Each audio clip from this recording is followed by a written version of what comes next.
군사기밀보호법 위반은 법정형 자체가 높아서 유죄가 인정되는 경우에는 중형의 가능성이 매우 높습니다. 그런데 실제로 군사기밀보호법 위반으로 수사와 재판을 받게 되면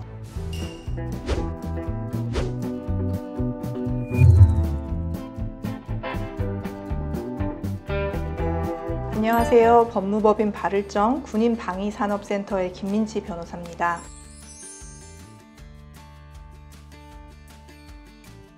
오늘은 군사기밀보호법 위반에 대해 소개해 드릴까 합니다. 어떤 행위가 죄가 되는지, 실제 사례는 어떤 것이 있는지, 또 이런 사건에서 왜 변호사의 조력이 중요한지 말씀드리도록 하겠습니다.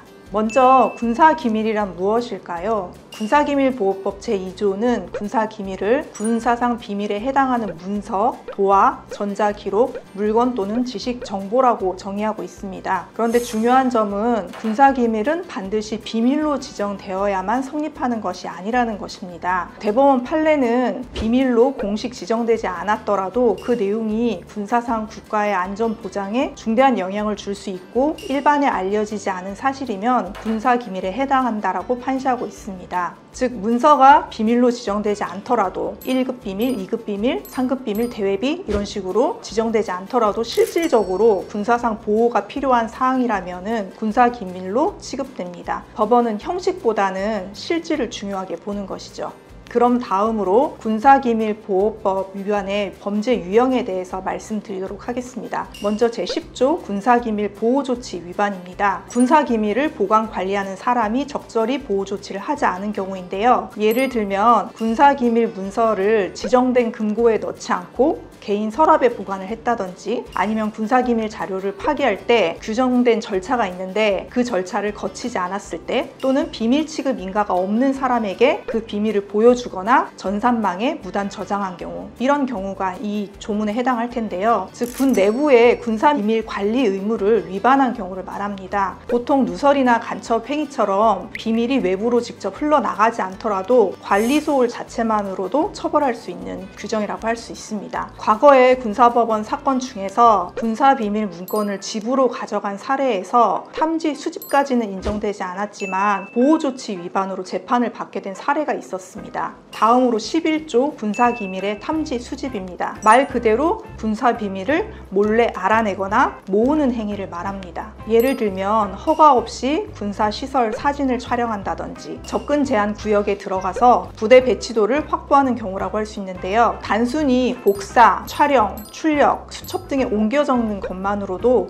문제가 될 수 있습니다. 실제로 외국인이 손목시계형 몰래카메라로 군사시설을 촬영하다가 적발된 사례가 있었고요. 이게 이제 군사기밀 탐지 수집으로 구속 기소된 사례가 있었습니다. 반면에 과거 고등군사법원 사건 중에는 피고인이 이미 취급 권한이 있는 문서, 비밀 취급 인가자였던 거죠. 이분이 사무실에 비밀을 보관하고 있다가 자신의 아파트로 반출한 것이 문제가 되어서 탐지 수집으로 기소가 되었는데요. 이 사례에서는 이 경우가 탐지 수집에는 이르렀다고 보기 어렵다라고 해서 무죄가 선고된 사례였는데, 다만 당시의 검사가 이것을 탐지 수집이 아니라 보호조치 불이행으로 기소를 했다면 유죄가 선고됐을 수도 있었습니다. 다음으로 제12조 군사기밀의 누설 관련해서 말씀을 드리겠는데요. 군사기밀을 외부에 알리는 행위입니다. 말로 알려줘도 되고 사진을 보여줘도 되고 파일을 전송해도 모두 누설에 해당합니다. 실제로 장병이 친구한테 훈련 언제부터 언제까지 나간다 이렇게 훈련 일정을 카톡으로 알려줬다가 군사기밀 누설로 기소된 사건이 있었고, 과거 대법원 사건 중에서도 부대 배치 현황을 외부에 전달한 행위가 군사기밀 누설로 인정된 판결이 있었습니다.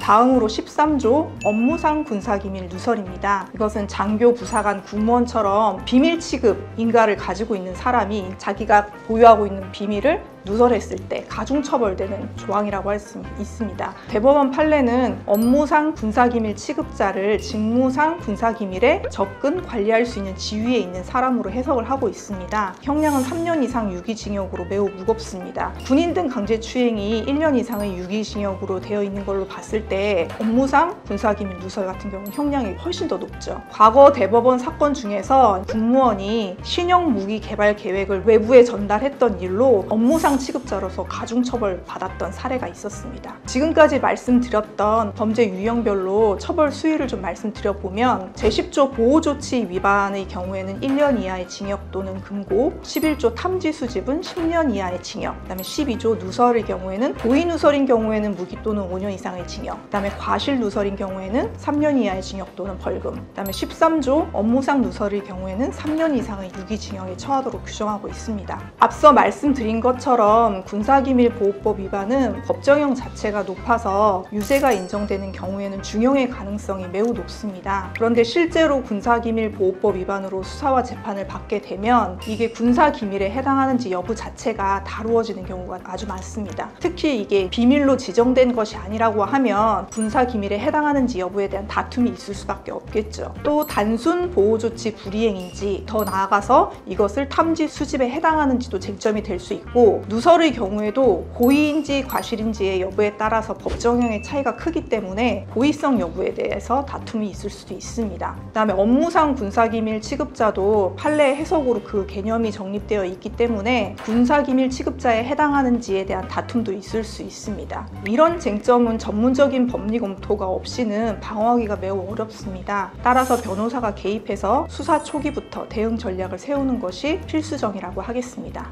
오늘은 군사기밀의 개념과 군사기밀보호법 제10조부터 13조까지의 범죄 유형과 처벌에 관해서 알아보았습니다. 군내에서 벌어지는 군사기밀보호법 위반 사건은 군의 특수한 환경하고 조직에 대한 이해가 전제되어야 되기 때문에 이러한 특수성을 잘 알고 있는 법률 전문가의 조력이 필요합니다. 혹시 관련 문제로 고민 중이라면 상담을 통해서 정확한 대응 방안을 마련하시기를 권해드리겠습니다. 감사합니다.